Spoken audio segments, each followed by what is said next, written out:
Now that you've got your Bluetooth stereo installed into the console and power connected to it, our next part is going to be wiring your speakers. So what we have is a plug and play connector that's got 4 different colored wires coming out for your speakers. So we have a green and black, a white with a black, purple with black, and gray with gray and black. If you look in the owner's manual for your stereo, you're gonna see which colors correspond to which directional speaker. So front left, front right, rear left, rear right, and you can make it work for yours. On this console here, we're gonna put a speaker in the side and one will go in the front. So just 2 speakers. I'm gonna run one as a rear left and the other as a front right. When I wire this, I'm gonna actually connect my speaker wires to positive to the solid color, negative or ground to the color with a black stripe. When I splice in however many connections I'm gonna make, this will be ready to plug and play into the pigtail that comes off of the stereo.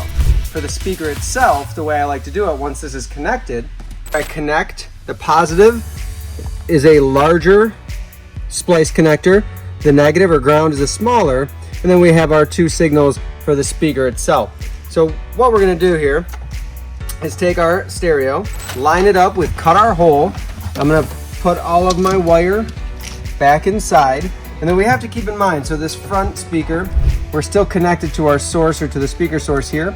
So I have to keep track of this wire. There's a groove right here in the plastic and in the sponge that's gonna help keep it waterproof, so that needs to follow through. So I'm gonna slide this in, I'm gonna keep track of this wire and make sure that it falls into that groove. That way I can pull it nice and snug from the inside as well, so everything fits nicely.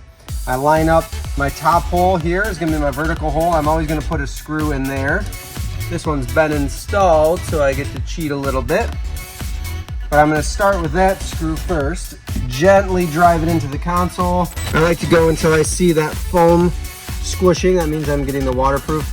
Now I'm gonna make sure that this wire here that connects the front of the speaker to the housing of the speaker, I'm gonna push that in so that we're nice and connected, and then I'll get a screw in each side of that,